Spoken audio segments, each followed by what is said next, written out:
Hello and welcome to the Republic of Football. I'm your host, Ishmael Johnson, here at Dave Campbell's Texas Football, our wonderful new studio that we're continuing to break in. We are actually live. I know it's been inconsistent from us this summer. We are getting on schedule here for week one, officially, of the college football season alongside Carter Yates. What's up, buddy? We made it. The long off season is over. We got some real football being played this weekend. Well, we didn't have real football last weekend. We'll get into that. Just one game, a little appetizer. We'll get into that. One game, and then one team kind of making its debut in national television, obviously. Go check on TexasFootball.com. More on the Tarleton game that went down last weekend. On today's show, we will be, by the way, also we're joined by Mike Craven via phone. How are you doing, Craven? Good. How are y'all guys? We're doing good, man. We're finally here in the studio. Of course, Mallory on the other side of the glass, making us sound and look as nice as we can possibly be, I guess. How's it going, folks? Going good. It's going good. We're here, finally, as Carter says, week one of the season. And we got a pretty good show for you. We have Rice head coach Mike Bloomgren talked with Carter and Craven earlier this week, and of course they have a game against Sam Houston, the only intrastate, I believe is the correct phrasing of that, intrastate game of the week, at least at the FBS level. We'll be talking to him as far as that game goes. We'll get into our top 5 games, but also just a little bit of this right here. Ooh. I want to talk to you about this. For the audio listeners, I'm holding up a book, and not just any book. It's Mike Craven's book. It says right there, by Mike Craven. Dave Campbell's Guide to Texas College Football. It's here. We have it. If you've pre-ordered it, you should be getting it. If not, already have it. It is available, TexasFootball.com. Go check it out. It is literally, I'm gonna for the video listeners. Crack that bad boy open. Yeah, look at this. Look at this beautiful art with our partners at Texas Yeah, you've Monthly. got the one shot now, so you can just open that bad boy up. Nice. Look at this. Every FBS program gets their own section. Gigantic. Look at best restaurants in town for all these schools. Craven spent a year traversing the state, burning gas. Don't let his environmental impact go to waste, is what I'm trying to say. What were you going to say, Craven? Yeah, I did use a lot of gas mileage. Don't want to total that up, probably. But yeah, it was a lot of fun. It's a coffee book. As I've said on Twitter, I don't care if you read it. I just need you to order it. Look at the photos, put it on your coffee table book. Be like, hey, I know that guy who wrote that. That's all we need from you here. So do your part. I'll do mine. There you go. With the season coming up, why wouldn't you want this perfect guide to college football across the state? And like I said, that'll be here. That'll be here, like in some capacity, maybe on the shelf eventually for the rest of the season. It's already on my desk. What was that? It's already on my desk. There you go. It's already on your desk. This is literally my copy. So again, go check it out. TexasFootball.com. But as I mentioned, Carter, there was a little bit of football played last week. SMU, the Mustangs, technically opened up the FBS season. Tarleton, of course, later played their first ever nationally televised game on ESPN2 for the FCS level. But SMU, I should say, beat Nevada in a game that was a little bit closer than I think a lot of people expected. Yeah, the game was disgusting, and not just because Brandon Crossley spit on a guy. Rhett Lashley, SMU head coach, called it the most undisciplined game he's coached at his SMU tenure. Let me just run down quickly what happened. 11 penalties for 125 yards. That included 3rd and 17 hands to the face, a muffed punt, to give Nevada the ball on goal to go, 2 pass interferences on 3rd and 9, and a delay of game after the kickoff. All right, so without spending too much time on this, SMU needed 16 points in the fourth quarter to win. Craven, I'll pass it to you, and Carter, you can get the word after. We heard so much about the quarterback battle, we're going to play both guys. Both these guys, Preston Stone and Kevin Jennings, are captains on the team, so there is a thing as far as QB 1A, QB 1B. Obviously, this was not the showcase they wanted, but can you point it as simply to this offense with these 2 quarterbacks is not working, or did your opinion change as far as other things with this team? Craven. Have y'all ever tried to date 2 people at the same time? It gets hard, right? It's a hard thing to finesse, even if both are open to it. And it just felt like one of those things that SMU didn't know exactly the game plan. I mean, I understand rotating quarterbacks, especially in a game that you're 28 points favored into. But if you're going to give Preston Stone 2 series and then Kevin Jennings 2 series, and one of them throws an interception and punt, and one of them has a touchdown, and then you never go back to the guy who led the touchdown drive, then what was the rotation for? What were you trying to figure out? And so it did feel like that was Preston Stone's game, that he was going to get most of the series, that he didn't play well early, and he kept getting all the series in the second half. And that's the part that kind of confused me. If you're the Mustangs, I'd imagine you went into the year thinking that you were going to use these first 2 weeks to figure out who that consistent starter is going to be. So maybe this week one game, the game 2 for SMU, is going to be the Kevin Jennings game where he gets more of the drives than Preston Stone, and then they evaluate after week 2. I don't really know, and I do think it's something that they're going to have to figure out going into the meat of the schedule, because you're not going to be a TCU or a Florida State or a Louisville or any of those mid-pack ACC teams with that kind of disjointed quarterback rotation. You know, I thought Rhett Lashley said something in the press conference where he was like, I thought Kevin played great. I would have thought he would have played a little more. And it's kind of like, well, who controls that? I agree with Craven. The first half for Preston Stone was a little rough. He had 1 interception, probably should have had 4. I thought Kevin Jennings looked better in the first half, had a little more juice to the offense, but credit to Preston Stone for dogging it out in the last 8 minutes and leading a drive from their own 2-yard line and then throwing that beauty of a pass to R.J. Maryland to seal the game. Yeah, to wrap it up here, we will preview that game that they have this weekend in a little bit of a preview, lightning round later on in the episode. But Preston Stone, 17 of 30, 254 yards, 1 touchdown, 1 pick. Like Carter mentioned, probably should have had a couple more. Kevin Jennings, 4 of 5, 54 yards, no touchdowns, no picks. But again, it definitely showed that he had the 2 drives, and then that was basically it. And then it was Preston Stone's game from then on. Craven, I've got a question for you because you wrote the piece after the game. And R.J. Maryland had about 182 yards. I think 160 of those were in the fourth quarter. Could be a transcendent tight end, but is that enough for this SMU offense? Because right now I think he's outperforming, even last year, the wide receivers as a whole. Yeah, I think one of the concerns for SMU we don't talk about enough is the lack of skill talent around him. Like, they don't have a Rashee Rice. Like, they don't have a number 1 wide receiver. It's going to be R.J. Maryland out of tight end. They're going to need a Jake Bailey or a Moochie Dixon, somebody on the outside to become a real threat, because that's what it felt like against Nevada. It was like, where are the open wide receivers? Like, where are the easy throws for Preston Stone? When you're playing against a team that's won, 4 games in the last 2 or 3 years combined, you just assume that some of your former Miami wide receivers and these guys you have on the edge are going to go beat one-on-one matchups, and they didn't consistently. They had to have R.J. Maryland bail them out. That's a hard recipe to carry on week in, week out, because teams are going to figure that out, double the tight end, and make you beat them elsewhere. If you're not going to dominate the line of scrimmage and run the football, and you also don't have a ton of weapons on the outside, it just makes the margin of error very small for a guy like Preston Stone. Yeah. All right, so that is last week. Like I said, we'll talk a little bit about their game against Houston Christian, just about what to expect later on in the lightning round. And as I mentioned, we have an interview with Rice head coach Mike Bloomgren coming up to talk about their season debut against Sam Houston. But before we get to that, I do want to plug Home Field. If you are watching, you can see it right there as I look at the program monitor. Promo code DCTF for 15% off your first-time purchase.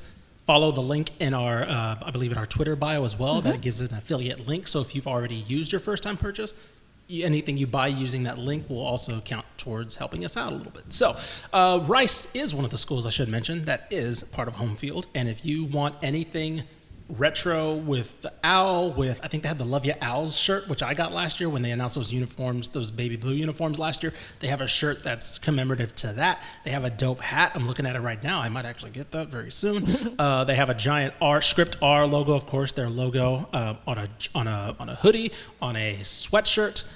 It's a bunch of cool stuff. Rice is one of many of Texas programs, including Houston Christian, Lamar, that has merch on homefield.com, homefieldapparel.com, I should say. So if you want to support the show or any of the shows on the Republic of Football Network, homefieldapparel.com, use any of our promo codes, but of course ours for this one is promo code DCTF for 15% off your first time purchase. And now, as I mentioned, as I hinted towards this, Craven and Carter sat down with Rice head coach Mike Bloomgren. So here's our interview. Mallory's. Oh, never mind. Just kidding. What are we? I thought we were going to do games first because we're going to use our game to go into. Okay. Well, let's. Then I'll pass the ball to you instead. You just don't want to pass the ball to me. You just don't want me to get on this mic and talk, do Kobe you? Bryant over here. Yeah, no kidding. Seriously. All right, fine. So we'll pass the ball to Mallory. We'll do the top 5 games if you're familiar with how we've broken down the schedules in the past.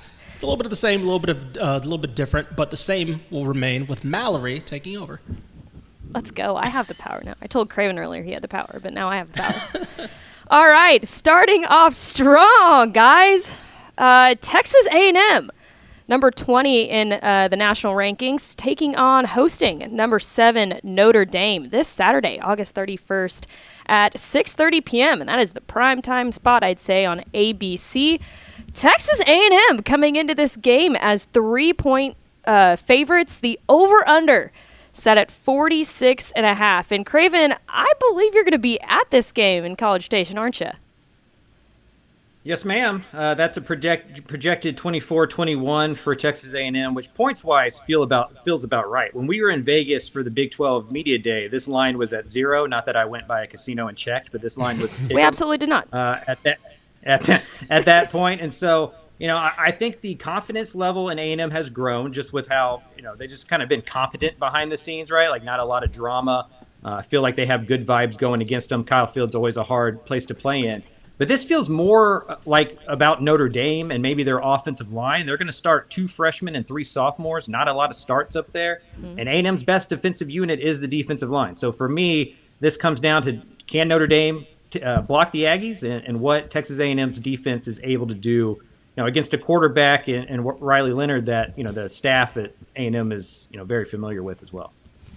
Yeah, we got a little bit of the 12th man versus Rudy here, Texas A&M versus Notre Dame, 2 Hall of Fame walk-on type programs. But I agree, the Riley Leonard versus Mike Elko matchup is what I'm really focusing in on because Riley Leonard, while he is a very athletic quarterback, a very dynamic quarterback, Mike Elko knows his deficiencies from coaching him at Duke. Now, Mike Elko in the press conference played a little bit coy and said, I think Riley actually has the advantage over us because he's so intimately familiar with our defense. So we'll see. Remains to be seen what happens there. The matchup I'm focusing on, I love what Craven said about the Notre Dame offensive line versus the Texas A&M defensive line, but I'm looking at Notre Dame cornerback Benjamin Morrison and safety Xavier Watts. They are both preseason All-American picks. Xavier Watts was the Bronco Nagurski Award winner. And this is Connor Wigman's first game back in almost a year. Yeah. This is going to be – that's the linchpin kind of A&M season, it feels like, right? Because every year their season kind of fell off when he got hurt and they had to put somebody else in, whether that was Max Jackson or, of course, eventually Henderson last year. It always stemmed from their number one guy wasn't available. And so – you look at Dane Brugler on The Athletic, who had his recent draft board come out. Scouts still like Connor Wigman, right? There's a reason why we here at DCTF still love Connor Wigman. The ceiling is there. The tools are there. From what he's shown in the games that he has played, everything's still there. So, yes, that's going to be number 1 for A&M this year. But I'm very curious about how A&M – I do love that part about Mike Elko. I was like, I don't know. It might be better for Riley Leonard. Is it easier to scout 1 guy or 11? I don't know, Good job, Coach, on trying to get that one around. But I'll say this. Notre Dame has a backfield that is 2 true sophomores. I believe Jadarian Price from Lufkin last year kind of broke onto the scene. But the other guy, I forget, Love, I'm forgetting his name, Jeremiah Love. That's a lot of pressure on 2 true sophomores, right? Mm-hmm. Price had a good year last year, but that's going to be a lot of pressure on to go against that A&M defensive line, especially, Carter. A little hint, if you haven't checked out Carter's piece on Shamar Turner. That's going to be a very big challenge for this Notre Dame team. I'm very curious because A&M has shifted to be the favorite a little bit, which is a little bit of an interesting development. Craven, I want to get your thoughts on this because I'm on record saying I was going to put my parents' mortgage on A&M, but I thought they were going to be underdogs and have the plus money line. Now that A&M's favored, what are your thoughts here? Well, that's why you go to Vegas in July and get that line early when you like it. You don't have to wait until the week of to bet it, but. I think it just has to do with vibes. Like week 1 is a weird betting week. Like if you feel strongly about this one way or the other, go at it because these numbers are not in tune with what's happening this year. A lot of it's built in on last season. A lot is built in on preseason camp report vibes.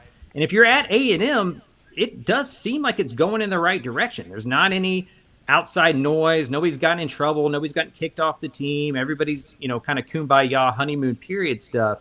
And that defense is going to be nasty. Notre Dame doesn't have historically very good wide receivers. Jaden Greathouse, Westlake Star's still there. I know they like him. But they're not going to scare the A&M secondary, and it feels like that's how you're going to beat A&M.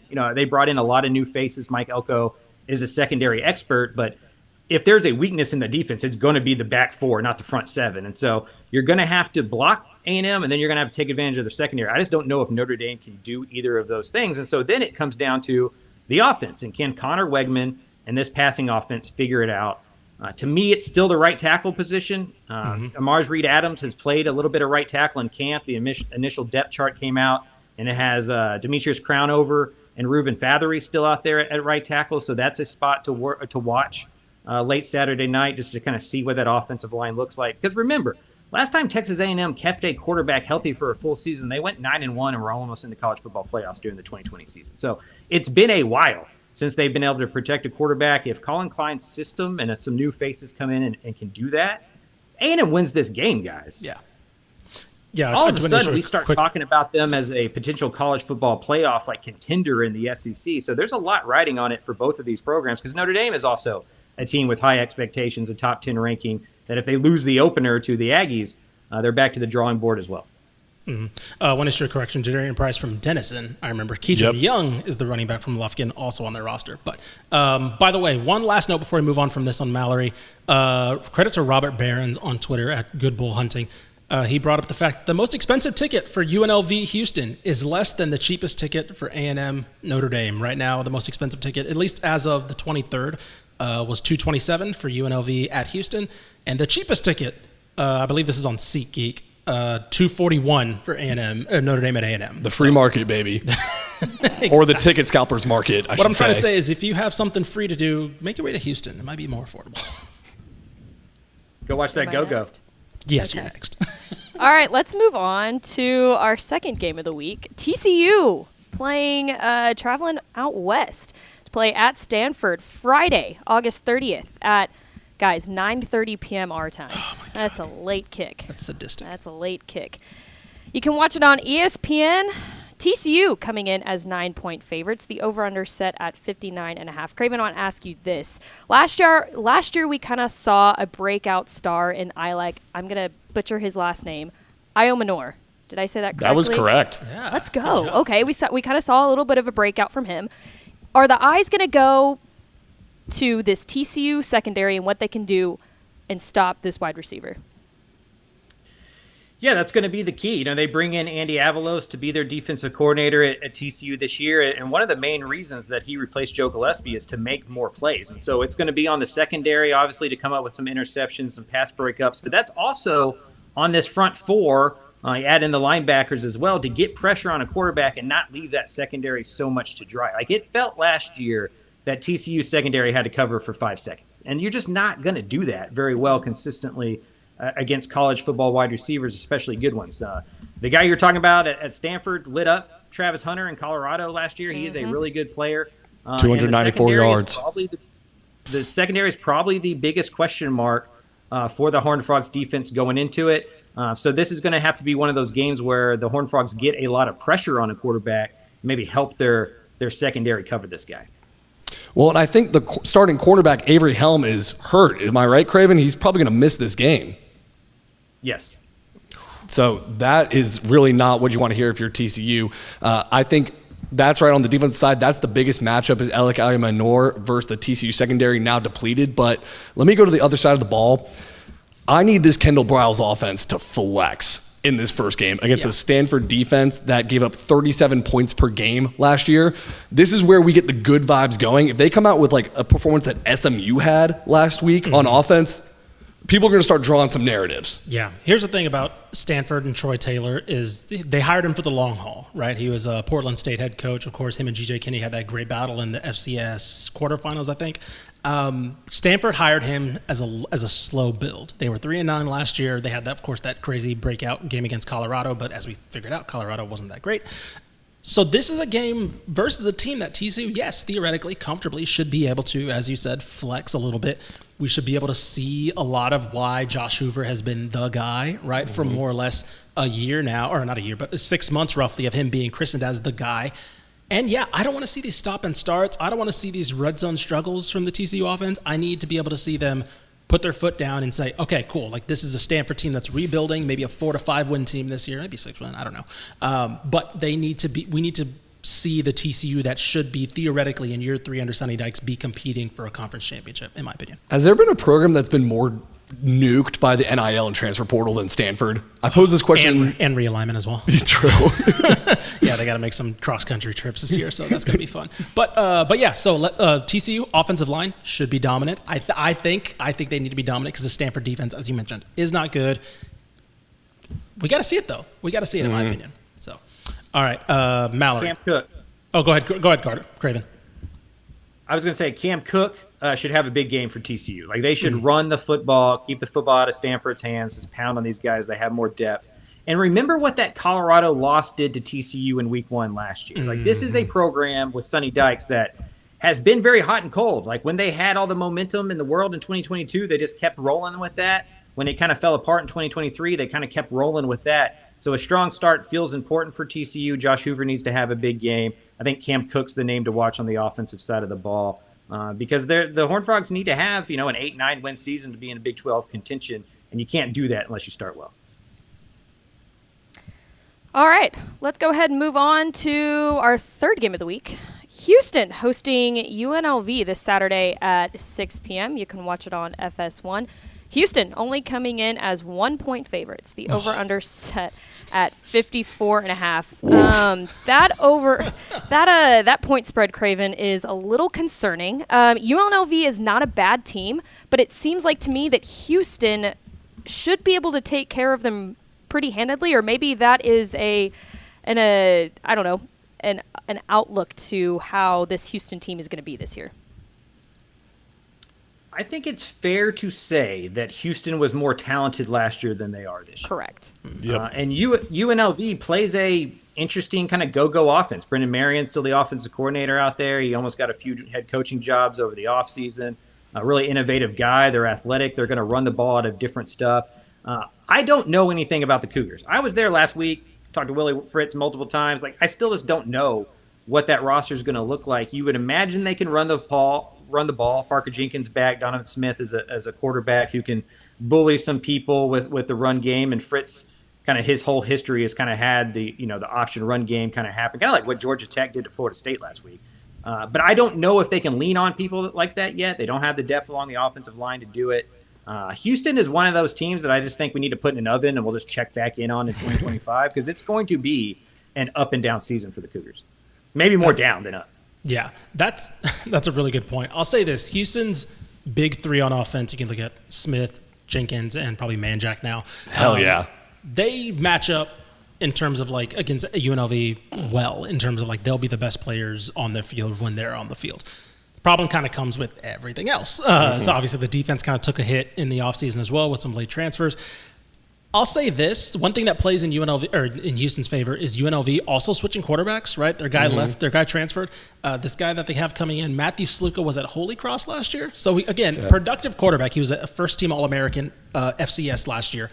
But still, that's still going to play against a Big 12 team is not nothing. Yeah. So, maybe this is the perfect on-ramp to kind of see what this defense is made of a little bit. Now, that good news for the quarterback is he's thrown to wide receiver Ricky White III, who is the leading returning wide receiver in college football with 1,400 yards last year. That matchup with Latrell McCutcheon at cornerback, his debut, it's going to be a really fun matchup because Willie Fritz said that Latrell McCutcheon, and Willie Fritz is a secondary coach, by the way, by trade. Yep. He said Latrell McCutcheon has NFL potential. Yeah, Craven and I got to talk to him at a Big 12 Media Day, and he had a really good interview with him. So that was kind of fun to talk to him as well. One other Texas tie to UNLV. Speaking of Brendan Marion, Casey Kane, a wide receiver, dude, should be their ex, I believe, at UNLV. Jalen Catalon too. Jesus, on that he's team. there too. Oh my God. Yeah, they lead the league in oh my God, that guy's there. Yeah, well, them in Nevada, honestly. Yeah, Nevada had a lot too. Nevada too. Oh my God. You're just looking at the depth chart, like he's there, and then you realize, Brendan Marion, and of course Jeff Choate at Nevada. Dude, now. That Nevada game, I saw Savion Red take a direct snap and slip, and I was like, I've seen that red cat before. Yeah, flashbacks to the Red River last year. You're like, not again. Craven, anything last on this game before I move on? No, I mean, I'm going to check in on it because it's my job, and I don't think it's going to be all that fun. That's a good way to put that. I think that's kind of like how Houston's going to be this year, and I think the fan base knows it. I think the administration knows it. I mean, the coaching staff's not going to say it out loud because it's their job not to. But I think this is one of those years where you're building towards 2025. You're figuring out who's going to be part of that mission and who's not, where you're good, where you're not.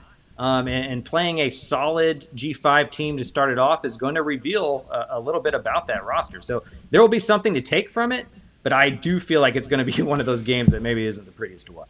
Yeah, the 2024 Houston season, is going to be like that Office episode where they go to Michael and Jan's dinner party and they haven't even put the pot roast on at 9 p.m. That's such an awkward episode. And they'll be like, it's not. They don't even start eating till midnight. Like, just check back. It's 12 hours. All right, Valerie, what's next?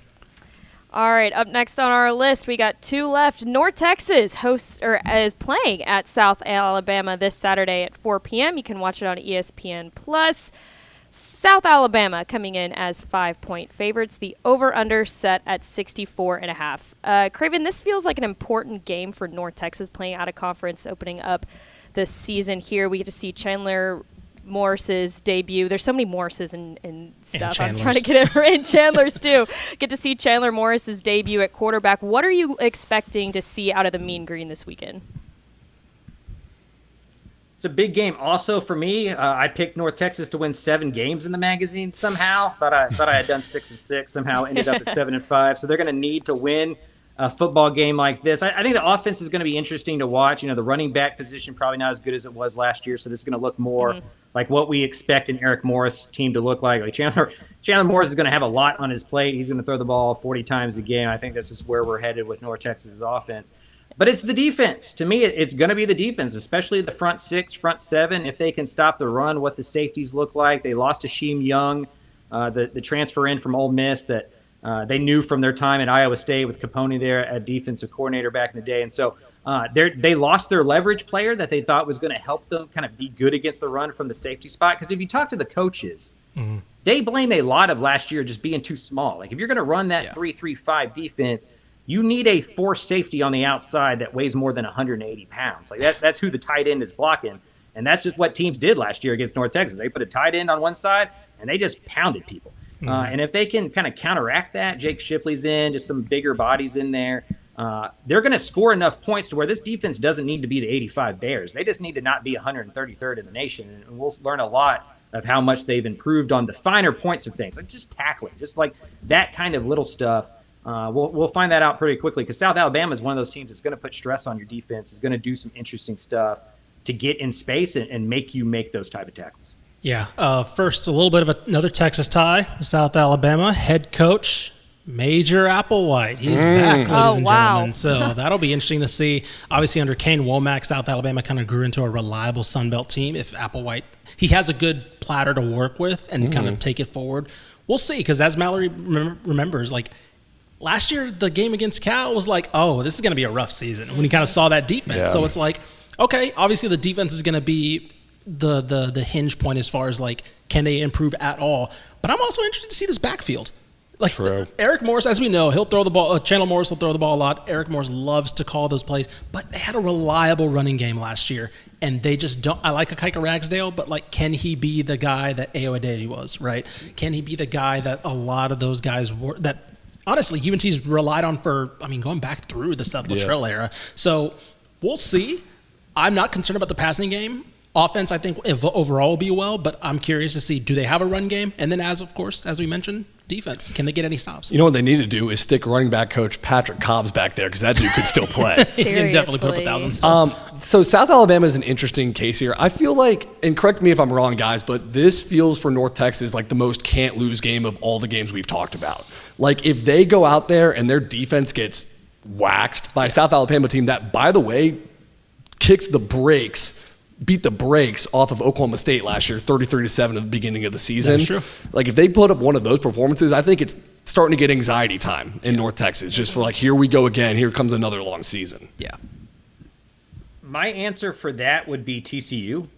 Yeah, maybe. Sure. Like, they can't lose to Stanford. Like, if they lose to Stanford, the volume on what Sonny Dykes is as a coach there just turns it gets very, very loud very quickly. So, but I do think North Texas is a team that needs to win this game, or at least play in a way that gives you thought that, like, it's not going to look the same as last year, right? If they lose this game, 24-21, 31-29 or something, like, this is a good South Alabama team they're playing against, and you can still get to 6 or 7 wins. But that defense just has to look better, because if they give up 45 points to South Alabama, it's just, oh, here we go again, right? Mm-hmm. Now, South Alabama, though, is projected to win by 5 in this game, and they're picked 5th in the Sun Belt West. So that is not a good sign. I was about to say, I mean, again, Kane Womack had that program in a really good spot, and Applewhite was part of that staff. So if the theory is that they don't drop off, or if they do, it's very minuscule, yeah, they're facing a really damn good team. But again, we'll see. We never know with these new head coaches until they actually take a snap. So. All right, and finally, our last spotlight game of the week. Sam Houston playing at Rice this Saturday at 6 p.m. You can watch it on ESPN+. Rice coming in as 10-point favorites. The over-under set at 49.5. Guys, I'm so excited to see E.J. Warner's debut at Rice. Let's go. I'm so excited. Craven, I am shocked that you're not going to be at this game. How dare you choose Texas A&M over Notre Dame? This, to me, this game is like the Republic of football, This right? is game of the weekend this is other game than of the A&M. week. Correct. Craven, how dare you, first of all? Trying to become less of a hipster as we move on in this deal, but I agree with you. Like, I think it's going to be a really fun game. I'd like to be there. These are the type of games that are in my wheelhouse. Obviously, Sam Houston was so bad in one possession games, and Rice plays so many of them that you feel like we're going to find that out soon, right? Like, this game's probably not going to be a blowout. I'd imagine it's close into the second half, and we'll see how Sam Houston can deal in the trenches, because if we know something about Rice, is they're going to pound people. Bloomgren is a former offensive line coach that likes being physical. Dean Connors is a really good offensive player. So I think that they're going to run the football a lot. My biggest question for Rice is who replaces Luke McCaffrey as kind of the number one bailout receiver, because there was a lot of times last year where the Owls needed a play, and they just kind of, hey, where's Luke at? Just throw the football up, and he went and bailed them out of a lot of situations. They're going to have that this year, so that's going to have to be somebody else. And then on the flip side of the ball, Sam Houston still hasn't announced a quarterback. I think they've decided on one behind the scenes, but they're not going to, announce it until the game. And so who emerges there? What does that offense look like? Is some healthy wide receivers and Zach Herbesek back? Does that help the offense? Because, their margin of error was so small last year because that offense was so bad, especially early on in the year. So we'll see. We'll see what kind of these programs are going into the year in week one here. That's what's fun about week one is you really have no idea. Like, you think about this stuff all season, but with the transfer portal and the amount of turnover that happens in college football, you just have no idea what's going to happen in week one. That's what we saw in week 0. Now, Mallory, I know you're pumped up for E.J. Warner's debut, but he's going to have to go against defensive coordinator Skylar Cassidy, the youngest DC in the FBS, who, getting to Mike Bloomgren's interview coming up here, he spoke very highly of Skylar Cassidy. I think the Sam Houston defense will be very good on the edges, but what concerns me, like Craven's alluding to, is the Rice offensive line against Sam Houston's interior defensive line, because one of their projected starters in our magazine already transferred out, and they didn't have a lot of bodies there already. Yeah, I'm curious about the wide receiver, as we talked about with, of course, replacing Luke McCaffrey. If Bloomgren wants to look at my NCAA 25 film, it's going to be Landon Ransom Goals. Yeah, and I think they think it's going to be too. It might actually be. I mean, just let me run the plays if you want. Also, if you want E.J. Warner to throw like 20 picks, let me run the offense. But regardless, yes, I'm very fascinated to see Sam Houston started off so poorly in terms of injuries, the schedule. This is a lot more of their speed in terms of level of competition. Obviously, Rice is further down the line in terms of development, but they're lining up guys who aren't that much bigger than them, right? They're still transitioning, of course, but they're healthier. If they do have a quarterback, which I would probably bet on, this is not me reporting, I would just bet on Jace Bauer being the guy, reliable FBS quarterback with starting experience. I would just bet on that personally. If he is the guy, then Sam Houston's healthy for the first time. That they weren't last year. They were playing teams that they probably shouldn't have been playing against, trying to scramble together to get an FBS schedule. So, as Craven mentioned, week one is so fascinating because I think we're going to make, and naturally as media members we do this, but I think this game's going to say a lot about both teams, because if Rice comes out and smokes Sam Houston, it's like, oh, what's happening here? If it's a great game, I think we take positives away from both teams. If Sam Houston comes out and smokes Rice, we're like, where's that? Where'd this come from? So I think there's something to take away from literally in any scenario from both teams, because I do think these are teams that are maybe better than the national perception is of them. Yeah. But we got to see it come out. We got to see it play out as well. Yeah, I know Rice is not overlooking Sam Houston, like Mike Bloomgren is not, but I feel like the nation as a whole is way overlooking Sam Houston now. And Rice, the fan base, it feels like, if not now, then when? Even with the loss of JT Daniels and Luke McCaffrey, they really feel like this is the best team Bloomgren's had. I think it's going to be a close game, Craven. What about you? Yeah, I'd probably lean Sam Houston, take the points just because of the way both of these teams play. I don't think Rice is going to race out to 49 points and kind of leave Sam Houston in the lurch. And so I think they keep it single digits. We'll see what happens in the fourth quarter. But I'm fascinated with what Sam Houston's offense looks like, what quarterback they go with, and just kind of what those wide receivers look like. All right, Mallory, I believe now we have our interview with head coach Mike Bloomgren. Mike Craven, Republic of Football here with Rice head coach Mike Bloomgren. Coach, how is it going? It's going great, man. It's been a great camp. I'm having a blast and excited to be in our first game week. You are the longest tenured FBS coach in the state going into year 7. How does it feel to be the old man in the room, and kind of what is different about the job in year 7 than in year 1? To be the old man in the room, I don't know how to answer that. I think I'm still just somebody that tries to help this game advance. And if I've got a good suggestion for the room, hopefully we get a chance to talk about it and advance it. Something that helps players, something that helps coaches, something that helps the game. But in terms of how the job is different in year 7 than year 1, I don't know if your show's long enough for those conversations. It's different in every way. Different expectations, a different football team. Early on there, I felt like everything was a battle. Everything was a battle. It was a battle to make people understand what this thing needed to look like to operate as a championship program. And now we're at a place where we've got great help from our president, from our board of trustees, from our athletic director, and our players certainly understand what it takes. How important is that back end support from presidents, from ADs, from professors, just to have that all in alignment? I think that alignment is critical for anybody to advance their program. And I think that's always been true, but certainly with the way college football has evolved in the last couple of years. Again, like for year 1 of NIL 3 years ago, we weren't able to participate. Like it wasn't something our school was going to do. And then, got a new president and got everybody to understand it's adapt or die right now in the modern world. And got our donor base there to understand like it's something we have to do. It is the new price of playing big time college football. And again, like you don't have to like it. We just have to do it. Mike, this is a dumb question, but I've always wondered as a coach at Rice, do you ever have to watch what you say to the team and examples you bring up because they're so freaking smart? No, but their minds are like traps, right? Like they are going to remember everything. And what prepared me for Rice is spending 7 years at Stanford with the same kind of student athlete. And so in that realm, like I'd say something, I'd be like, we're doing it this way. And they're like, that's not what you said on March 23rd of 2011. And you're like, come on, guys, and so they do remember everything for better and worse. Smart group of guys, great group of guys that work so hard. But because of that, our systems offensively and defensively and special teams, we can have the kills and alerts and ways to get to optimum plays. Really, the first part of intellectual brutality is using the strength that is their big brains. And going into this season, I know you're getting your team ready, but maybe the biggest project, at least in the last 12 days, is the turf that y'all had to redo on the field because of Hurricane Beryl. What has that been like for y'all? I think it was August 8th. It was deemed unplayable, and now you're playing a game on it August 31st.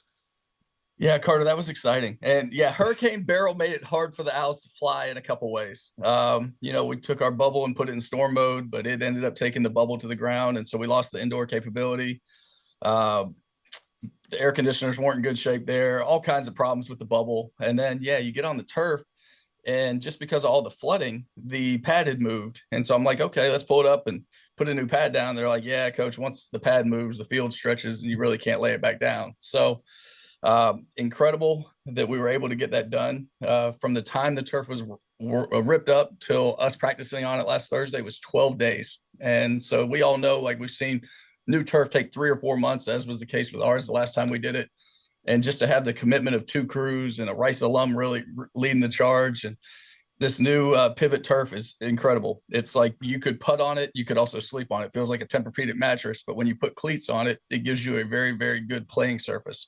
So I'm not doing an infomercial for them. I'm just telling you, like being on it 2 times so far, I couldn't be more impressed with the surface and certainly in the company's commitment to get it done so that we could play this home game on the 31st. I've been dealing with a roof repair situation. It's taken much more than 12 days. So if you have that number, I will definitely take it. You mentioned the big brain situation. I was down there on Wednesday of last week talking to EJ Warner, and he said one of the reasons he came to Rice was how complicated the offense is and how much they put on the quarterback. What do you think? What is the secret sauce to having so much NFL alumni there in Rice? It just feels like there's a lot of family members with connections to the pros. Yeah, I think that's exactly right. And whether it's the McCaffrey connection, whether it's, in this case with Kurt Warner, and they've told me this, so I'm not speaking for them. It's like, hey, they can relate. They understand the concepts that some of the new air raid stuff, like it doesn't make sense to them. They don't have the answers they're used to having. In ours, we can sit there and say, oh yeah, hey, if you get this look, hey, get us the 358 and give this signal to the receivers. And they're like, yeah, that's what I would have done, And so I think that's the relatability of our systems on offense and defense is just a comfort level for those guys who played in the NFL and watching our coaches teach it. Again, I'm so blessed to have the staff that we do. And I just love the way these guys work with the kids, care about them on and off the field, but the way they teach and the way they demand is what I think is a little different at our place than maybe some across America. EJ mentioned that he didn't get a TV until last week. He was there for 5 months, no television, bed on the floor, not even a frame. Kind of, what is he like? I mean, he just feels like a football junkie that was maybe born to just watch film. Yeah, I don't know how to expand on that, Mike. You hit the nail on the head. That's who this kid is. Now, again, as I talked about at media days, there's some things that as I've gotten to look inside EJ and watch him relate to his teammates and some of the things he organized for the team this summer, whether it was his love of pickleball, escape rooms, going to see a movie a week with these guys and loving the 4D theaters, that the 4D theater, he is a movie buff. So he does have that component. Usually won't watch anything before 2000 is what I've been told. But then again, he's got some history that he can talk you through with some earlier ones too. So I'm not sure exactly where the line is drawn, but in any case, if you can get this dude to compete in pickleball or spike ball or even mentally in an escape room, like he's in. So he's a competitor. And then again, when he's not getting an opportunity to compete, he's going to be watching film, preparing for the next opportunity to compete. What are his movie reviews like? What's his film criticism? So do you know the movie that came out in the summer? There was like the end of the world. It was, I don't Leave know. the World Behind. I think Leave so. the World Yeah. Behind, I think, yeah. Yeah. So, he was just like, oh, it was this. And we compared it to I Am Legend because, again, I haven't seen the movie, but just seeing it in 4D apparently was awesome. And the team loved it. And so he'll give some good movie reviews. I gotta follow up. I got to watch these ones he's seen and see if I agree with the reviews, though. And EJ Warner replacing JT Daniels from last year. JT Daniels and Luke McCaffrey were a huge connection, but maybe the biggest replacement you have to make is Daniel Domi, the gummy worm guy, who is now at Texas A&M. Who is stepping up in Daniel's absence? When you lose somebody that's of that magnitude, you can't replace them with just one person. So we've got a whole team in the strength room. We got a new nutritionist that's doing a lot for our student athletes right now, as well as Hans Straub's team. We've actually got a former player, George Nyakwo, that you guys may remember, that now is assisting with the strength staff and getting into that biz. He's playing a big integral role with that in practice in terms of making sure the gummies go to the right people. Week 1's coming up. Does it ever get less exciting than when you first had a week 1 as a player? No, I don't think so. Like I can already, I can't peak too soon. That's what I have to keep reminding myself. Like Saturday will get here when it's supposed to. And for right now, let's just make sure we're doing our process. Let's make sure we worry about what's important today. And I talked to the team about it so much, I'm actually talking to myself as well. What are you like on game day? Some coaches are nervous wrecks. Some coaches are balls of energy. What is Mike Bloomgren like on a Saturday? David Shaw was great for me. 7 years with David Shaw chilled me out a lot. And so I'm a lot better than I was. I was one of those players that was super juiced and, peaking way too soon, way before kickoff. And I probably did that as a coach too. I probably got tense and made people around me tense. Now I hope what I am is a calming force and somebody that can just keep the process moving and make sure there's no obstacles for our players or coaches on game day and get that thing kicked off and then make a few good decisions and let our coordinators do their thing and ultimately the players make us look smart. Coach, you mentioned your time at Stanford, and you've really coached everywhere from high school to college to even the NFL. There's a lot of people that say, hey, the work-life balance in the NFL is way better than college, but I know you can dispel that having worked with the New York Jets. Like, is the work-life balance better? Okay, so the work-life balance at that time in the NFL, and certainly being in a Belichickian system with Eric Mangini and the way that we worked, like your first gift when you got there was an air mattress and some Jets gear. And so like you kind of understood what the deal was going to be like. Plus my role, I was an offensive QC. I knew the deal, but I slept at the office Monday through Friday, and my wife would pick me up on Friday. So yeah, I mean, you're talking about some real workload in the NFL. And then by my last year, we were there under Rex, but we were really still doing things much the same under Brian Schottenheimer on the offensive side of the ball. So it's still pretty much a grind. I talk to people that are in the National Football League now, and there probably is no better work-life balance than the NFL. And the length of the season does seem eternal when you talk about the third week of July to now a second week in February, Super Bowl, or whenever that thing's going to be. That's a long season. We all know that. But there is nobody calling you when you're on vacation. All my friends that just got in the NFL, that's what they say. They're checking their phone to see if it still works, and obviously in our realm, you lay in bed next to your beautiful wife and text 18-year-old boys all the time. So that's where it's different. But how have all those experiences, like coming up in the New York Jets and being at Stanford, how have they made you a better coach now at Rice?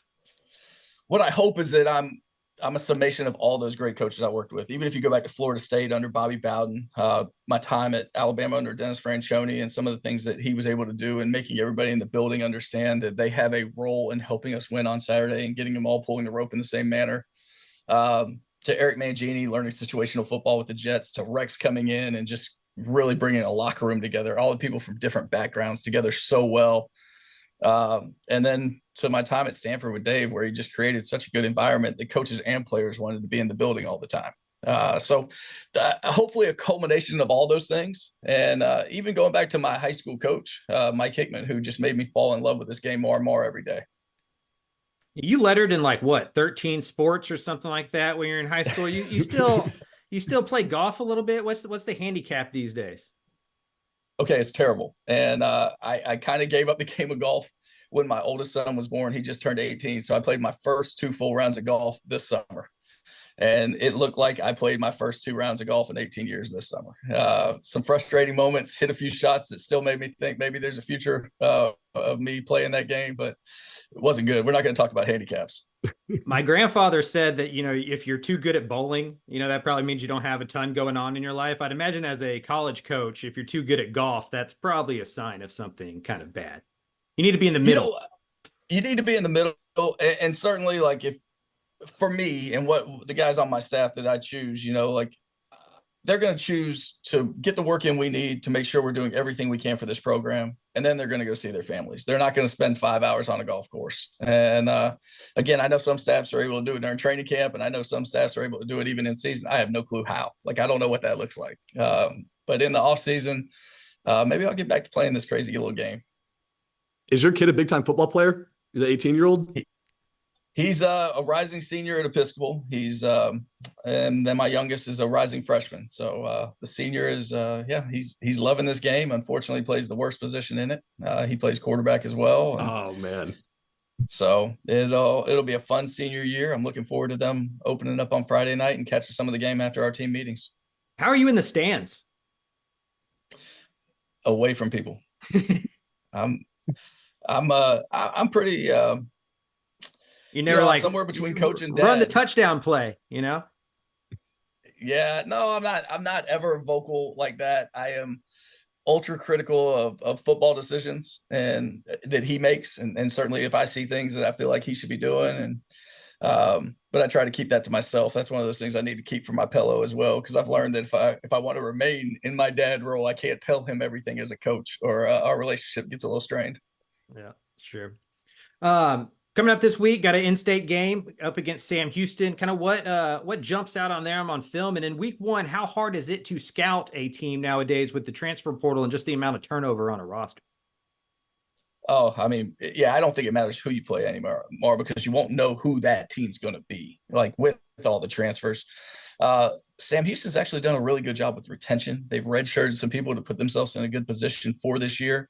I remember during COVID, like going down there and watching them in maybe the national semifinals against Monmouth, and watching them perform and find a way to win that game before ultimately winning the national title. And they've made this jump to FBS. I mean, they have done a really good job. I mean, you look at their record last year, I believe 3-9, but 5 or 6 games by one score that they just didn't come out on the right side of. This is a good, talented football game.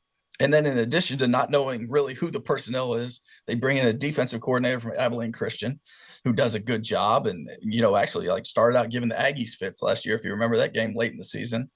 So bring in a more talented system or a more talented defensive coordinator with more talented players. And oh my gosh, you're just like, holy cow, like where is this thing going to go? And so I don't think anybody in our building thinks this is playing, just some Sam Houston team making a transition to FBS. This is an unbelievable Sam Houston team. I got to make sure that our fans understand how good this team is. Like we're fully expecting to tee this thing up and have a battle royale for 60 minutes. We just want to find a way to score one more point than they do. What are you most excited about? Sorry, what are you most excited about with this football team for Rice? Well, that was my question anyway, so it doesn't even matter. Just ask that. Okay, one. So what am I most excited about? I'm most excited about how close they are, how much they care about each other, the work that they put in to get to this point. We have 5 guys on our team that were here in 2019 that redshirted and are now in year 6 and have watched this thing grow as much as anybody ever in our program, along with the coaches that have been here. So I'm just excited for them. You talk about goals. I mean, of course, we've got lofty goals for this team. It's the best team we've been. We're excited about everything right now. So, like, what does that look like? Well, we want to earn the right to play in a 3rd straight bowl game. We want to earn the right to compete for this conference championship. And to do that, we got to make sure that we're attacking everything every single day. Like we can't let a day get away from us without the gains that we need. Because all the talent in the world, man, that's great. That's good. All the ways to talk things are great and are good, but they're nothing without the work. And the good thing is these guys have been giving it to us as a coaching staff. They've been giving it to us day in and day out in training camp. I'm just so pleased with who this team is and the leadership on it. One of those 6-year seniors is Josh Percy, and we've written about it extensively, how he's been contacted by WWE recruiters. Is there anything you see in his future like that he could be a good wrestler one day? Yeah, I think first off, he can be a really good football player, and I hope he gets a shot at the National Football League. We're trying to get him that, and he understands, like, he's had the scouts' attention for going on 3 years now, and he knows he's got to have a really productive year because he's got all the physical tools. Then he's going to graduate with an MBA from Rice University. That's pretty cool for your future as well.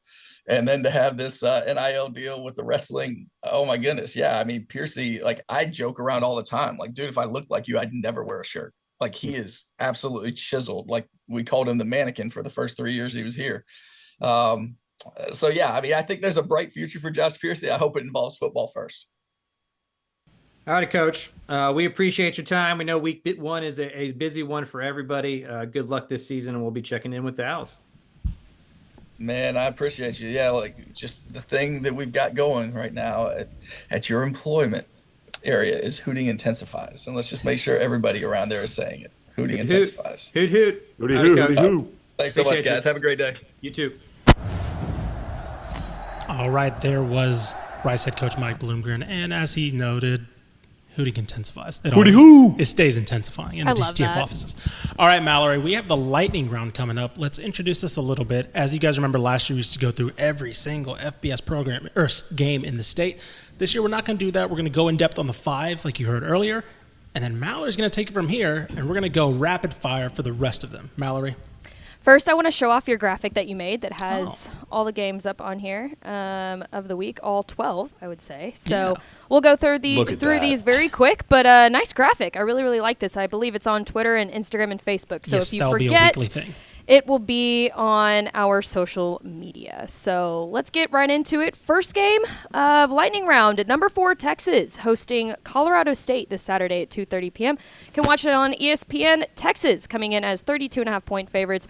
Over-under is 60.5. Probably not much to watch on this game. Craven, give me a quick sentence on what your expectation is for the Texas Longhorns.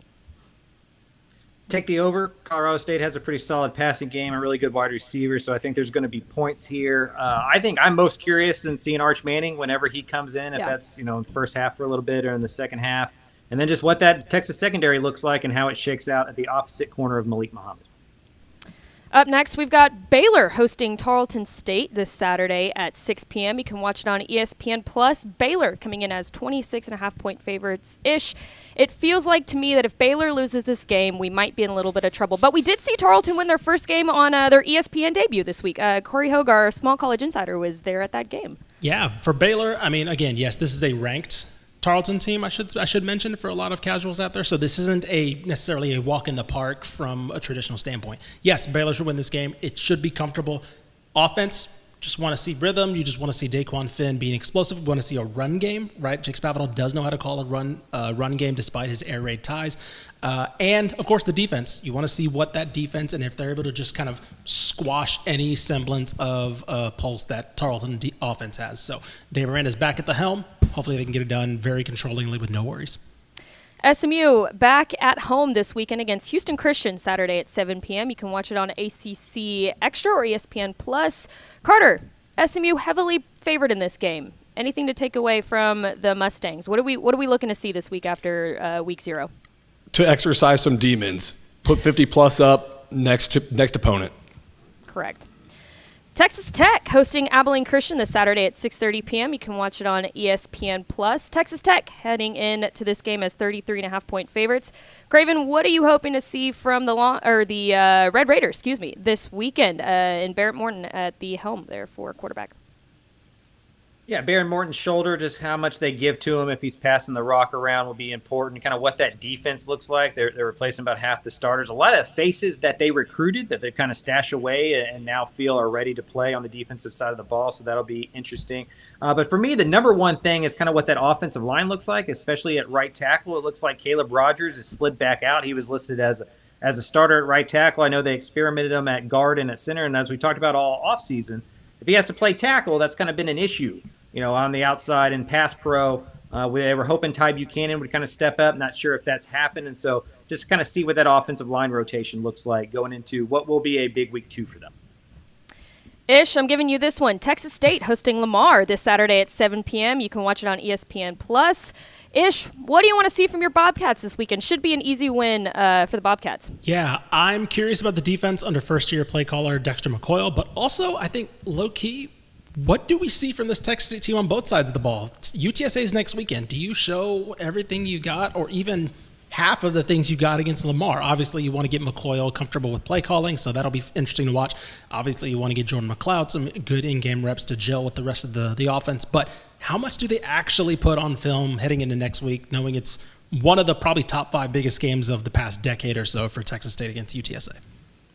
UTEP playing at Nebraska this Saturday at 2:30 p.m. You can watch it on Fox. Nebraska heading into this game as 27.5-point favorites. The over/under 48.5. Carter, this is a completely new UTEP team under the helm there with Scotty Walden. What do you want to see from UTEP heading into this game as heavy underdogs?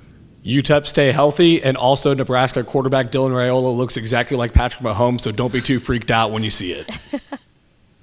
Craven, round us out here. UTSA taking on Kennesaw State this Saturday at 2:30 p.m. You can watch it on ESPN+. UTSA heading into this game as 25-point favorites, obviously. Over under 49.5.